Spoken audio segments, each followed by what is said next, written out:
नमस्कार, study sir जी YouTube channel में आप सभी का स्वागत है। प्यारे बच्चों, आज आपका जो पेपर हुआ है कक्षा 7वीं में संस्कृत का पेपर हुआ है। आज हम इस वीडियो में इस पेपर की यहाँ पर आंसर की डिस्कस करने वाले हैं। यह पेपर आपका मॉर्निंग शिफ्ट यानी कि जनरल शिफ्ट में हुआ है।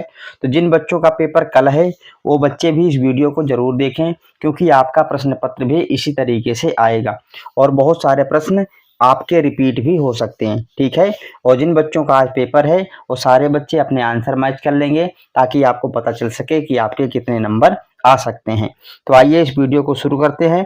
जैसे कि आपको पता है, सबसे पहले प्रश्न नंबर 1 में क्या आता है बेटा, एक गद्यांश आता है। देखो यहाँ पर एक गद्यखंड आया हुआ था। इस गद्यखंड को पढ़ करके आपको कुछ उत्तर देने थे। गद्यखंड बहुत ही आसान आया हुआ था, क्योंकि संस्कृत भाषा से संबंधित यहाँ पर गद्यखंड आया हुआ है। अब हम बात करते हैं इसके प्रश्नों की। सबसे पहले एक पदेर में देखो बेटा, पहला प्रश्न क्या है, का भाषा विश्व से प्राचीनतमा भाषा वर्तते। कौन सी भाषा विश्व की सबसे प्राचीन भाषा है? तो बेटा पैराग्राफ में आओ और पहला ही जो शब्द है वो क्या है, इसका आंसर हो जाएगा, यानी संस्कृत भाषा। तो एक का आंसर हो गया संस्कृत भाषा। दूसरा प्रश्न देखिए क्या है, ऐसा भाषा सर्वासाम भाषाणाम जननी इति के स्वीकुर्वन्ति। ठीक है, यानी यह भाषा सभी भाषाओं की जननी है, ऐसा कौन स्वीकार करते हैं? तो देखो बेटा यहाँ पर लिखा हुआ जनाहा। तो दूसरे का आंसर क्या हो जाएगा, जनाहा। तीसरा देखिए क्या प्यारे बच्चों, का भाषा देववाणी सुरभारती चा कथ्यते। किस भाषा को देववाणी और सुरभारती कहा गया है? तो देखो बेटा यहाँ पर लिखा हुआ है, यहाँ पर ध्यान से देखिए, श्रद्धा भावेन ऐसा भाषा देववाणी सुरभारती चा कथ्यते। तो आप ऐसा भाषा भी लिख सकते हो आंसर में, अथवा संस्कृत भाषा भी लिख सकते हो। ठीक है, ऐसा भाषा और संस्कृत भाषा दोनों इसका आंसर हो जाएगा। अब हम अगला प्रश्न देखिए क्या है, संस्कृत साहित्यम आश्रित किम साहित्यम विकसितम। तो इसका उत्तर देखिए कहाँ पर लिखा हुआ बेटा, एक बार मैं यहाँ से सारे हटा देता हूँ।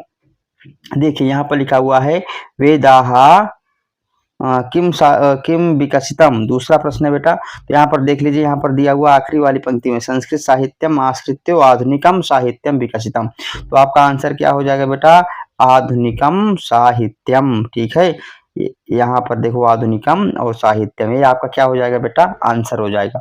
अब हम बात करते हैं पूर्ण वाक्य में। पूर्ण वाक्य में पहला प्रश्न क्या है आपका, ध्यान दीजिए, ऐसा भाषा कस्याहा संपोषिका सर्वाधिका चा वर्तते।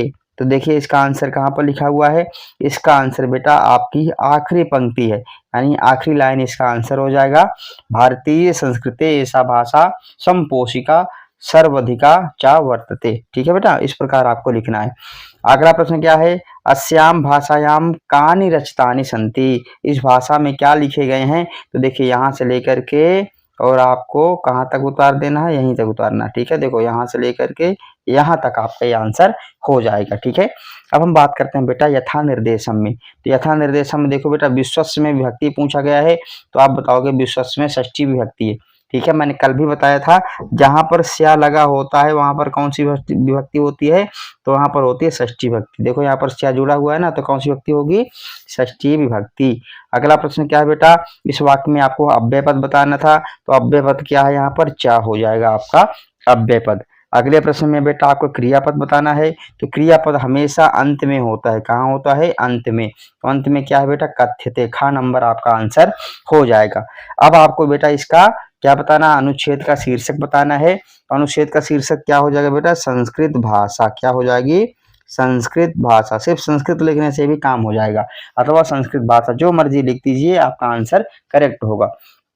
अब हम बात करते हैं दूसरा प्रश्न। दूसरा प्रश्न क्या है बेटा, चित्र वर्णन। बहुत ही आसान चित्र वर्णन। कैसे लिखोगे, इदम चित्रम अस्ति, चित्रम सुंदरम अस्ति, चित्रे जनाः सन्ति। देखो यहाँ पर लिखा हुआ है चित्रे फलानि सन्ति। ठीक है, चित्रे बालिका अस्ति, चित्रे धनम अस्ति, चित्रे कदली फलम अस्ति, चित्रे शुनकः अस्ति, चित्रे मार्गः अस्ति। इस तरीके से आप 4 नहीं बल्कि 10-15 वाक्य आसानी से बना सकते हो।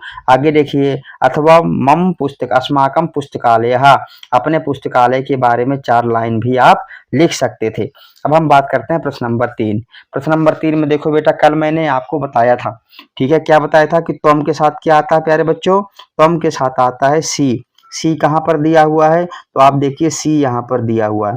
त्वम पिबसी, तुम पीते हो, तो बताओ क्या पीते हो बेटा, जल पी सकते हो, पुस्तक को तो पियोगे नहीं, बगीचे को तो पियोगे नहीं, है ना, तो आंसर क्या होगा, त्वम जलम पिबसी। आगे देखिए ता, सा ते ताह, ठीक है बेटा, तो यहाँ पर क्या दिया हुआ, ताह, ताह बहुवचन है, तो बहुवचन के साथ क्या था, अंति आता है, तो अंति देखो कहाँ पर दिया हुआ है, यहाँ पर गच्छन्ति दिया हुआ है, ताह गच्छन्ति, वे सब जाते हैं।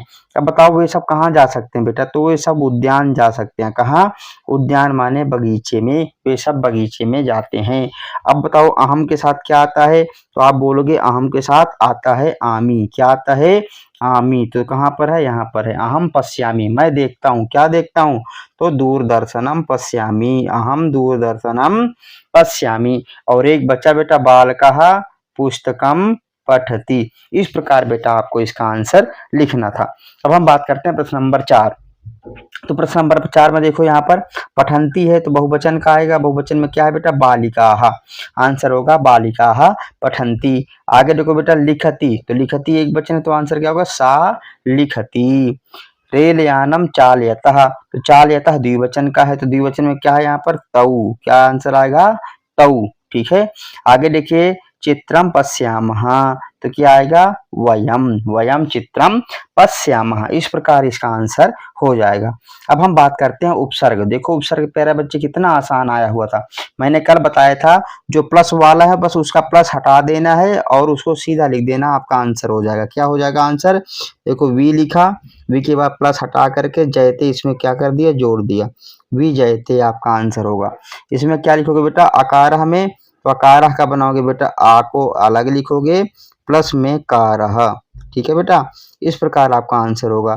अपमान को कैसे लिखोगे प्यारे बच्चे, अप को अलग लिखोगे, मानम को अलग लिखोगे, ऐसे आपको लिख देना है, ठीक है। इसको तो आपको जोड़ देना है, क्या हो जाएगा, प्रजमा में योगः, ठीक है। और आखिरी इसका क्या लिखोगे बेटा, अनु जमा मानम, इस प्रकार आपको लिखना है, ठीक है। तो जिन बच्चों का कल पेपर है बेटा, आप भी देख लीजिए किस तरीके से आपको इसे करना है। अब हम बात करते हैं प्रश्न नंबर 7, जिसमें 6, जिसमें बेटा संख्या आई हुई है। संख्या बेटा 50 तक जरूर करके जाना। 27 को क्या बोलते हैं बेटा, तो 27 को बोलते हैं सप्तविंशति, ठीक है। 7 को क्या बोलते हैं, तो 7 को बोलते हैं सप्त। 16 को क्या बोलते हैं, 16 को बोलते हैं बेटा षोडश, ठीक है। 50 के लिए क्या बोलते हैं, 50 के लिए बोलते हैं पंचाशत, और अंत में 35 के लिए क्या बोलते हैं, पंचत्रिंशत। इस प्रकार आपको चुन करके लिखना था। अब हम बात करते हैं अगला प्रश्न। अगले प्रश्न में क्या बेटा, यहाँ पर कुछ शब्दार्थ आए हुए हैं। शब्दार्थ देखिए ध्यान से, क्या आए हुए हैं बेटा, अपना को क्या कहते हैं बेटा, स्वकीयम, कहाँ पर है, स्वकीयम, ये तो हो जाएगा आपका 1 नंबर में, क्या कौन से नंबर में, 1 नंबर में, ठीक है। दोपहर में, मध्याह्ने, क्या हो जाएगा, 2 नंबर में मध्याह्ने। मुकाबला, देखो मुकाबले कहते हैं प्रतिस्पर्धा, 3 नंबर में स्पर्धा आ जाएगी। संसार में, जगती, 4 नंबर में आ जाएगा। पतिता आपका आ जाएगा 5 नंबर में। इस प्रकार जो है आपको इसके आंसर लिख देना है। अब हम बात करते हैं बेटा प्रश्न नंबर 8, छात्रः पत्रम, क्या आएगा बेटा, पठति, क्या आएगा, पठति, क्यों, क्योंकि छात्र एक वचन का शब्द है। वयम गृह कार्यम कुर्मः, बालिकाः फलं खादन्ति, मयूराः नृत्यम कुर्वन्ति। इस प्रकार आपको इसके आंसर करने थे। अब हम बात करते हैं प्रश्न नंबर 9, जिसमें एक पैराग्राफ आया हुआ है। पैराग्राफ को पढ़ करके आपको इन प्रश्नों के उत्तर देने थे। इसमें पहला प्रश्न क्या है, चटकायाः किम भूमिम अपततो, चिड़िया का क्या जमीन पर गिर गया था, तो बेटा उसका क्या गिरा था, उसका जो है अंडा गिर गया था, है ना, चिड़िया का अंडा गिर गया था, और अंडा गिर करके क्या हुआ था बेटा, टूट गया था, नीड़म, सॉरी चिड़िया का जो है नीड़म गिरा था, क्या गिरा था, नीड़म, तो आपका आंसर क्या हो जाएगा, नीड़म, ठीक है। आगे देखिए दूसरा क्या है, कालेनो कस्याः संतति जाता, समय में किसकी संतति उत्पन्न हुई, तो आप लिखोगे बेटा तस्याः, यहाँ पर तस्याः भी लिख सकते हो अथवा चटकायाः भी लिख सकते हो, क्या लिख सकते हो, चटकायाः। देखो कैसे लिखोगे, ध्यान से देखिए, चटकायाः ऐसा भी लिख सकते हो, अथवा इसके आंसर में तस्याः भी लिख सकते हो। अब हम बात करते हैं पूर्ण वाक्य में। एकदा कश्चित् प्रमत्तः गजः किम अत्रोड़यतो, तो उत्तर देखिए कहाँ पर होगा हमारा उत्तर, देखिए त्रोड़त कहाँ पर लिखा हुआ है, यहाँ पर लिखा हुआ है। देखिए कश्चित प्रमत्ता गजा से लेकर के यहाँ तक आपका आंसर होगा। ठीक है, अगला प्रश्न क्या है बेटा, अगला है काष्ठकूटः नाम खगः दुखेन ताम किम अपृच्छतो। तो देख लीजिए बेटा कहाँ पर लिखा हुआ है, आखिरी पंक्ति में लिखा हुआ है। कहाँ पर है, देखो ताम अपृच्छतो, यहाँ से लेकर के बेटा यहाँ तक आपको पूरा लिख देना है। ये आपका हो जाएगा। ये तो हो गया पहले का आंसर, यहाँ पर हो गया बेटा ये पहले का आंसर है, ये आपका हो गया दूसरे का आंसर। ठीक है, अब हम बात करते हैं यथा निर्देशम उत्तरत में। सबसे पहले क्रियापद बताना है, तो बेटा यहाँ पर क्रियापद हमेशा अंत में होता है, तो क्रियापद यहाँ पर क्या है बेटा, अपृच्छतो। ठीक है, कर्तृपद बताना है बेटा, तो यहाँ पर बेटा चटका आपका क्या है, कर्तृपद, तो ख नंबर आपका आंसर हो जाएगा। तीसरा प्रश्न क्या है बेटा, अव्ययपद बताना है, तो यहाँ पर अव्ययपद क्या है प्यारे बच्चों, यहाँ पर अथ क्या है आपका, अव्ययपद है। ठीक है, तो आंसर क्या हो जाएगा, क नंबर। अब हम बात करते हैं बेटा प्रश्न नंबर 10। प्रश्न नंबर 10 में प्यारे बच्चों क्या है, यहाँ पर एक देखो आपके सामने श्लोक आया हुआ है आपके पाठ का, इसको पढ़ करके आपको इन प्रश्नों का उत्तर देना है। पहला प्रश्न क्या, पक्षी किम करोति, तो आप यहाँ पढ़िए, देखो पक्षी के आगे क्या लिखा है, कूजति, क्या लिखा है, कूजति, तो आंसर क्या हो जाएगा, कूजति। ठीक है, सरिता सलिले का सेरति, ठीक है, तो आंसर क्या हो जाएगा बेटा, आखिरी में देख लीजिए क्या है, नौका, क्या हो जाएगा, नौका। तो पहले का आंसर क्या होगा बेटा, कूजति हो जाएगा, दूसरे का आंसर क्या हो जाएगा, नौका हो जाएगा। अब देखिए पूर्ण वाक्य में क्या है, मंदिरे किम नदति, मंदिर में क्या बसता है, तो देखो बेटा कहाँ पर है मंदिरे शब्द, ये देखो तीसरी वाली लाइन को उतार देना, नदति मंदिरे उच्चैर ढक्का। आगे देखिए अगला क्या प्रश्न आपका, धरणी कदा भी हंसती, धरती कब हंसती है, तो आप देखिए पहली वाली पंक्ति ये आपका आंसर होगा। ठीक है, तो यहाँ पर ये आपका क्या है, इधर आपका ये तो पहले नंबर वाला आंसर, ये हो जाएगा पूर्ण वाक्य में दूसरा आंसर। ठीक है, अब हम बात करते हैं निर्देशानुसारम उत्तरत में। ठीक है, यहाँ पर बेटा आपको कर्तृपद बताना है, तो कर्तृपद है यहाँ पर आपका ख नंबर, नौका।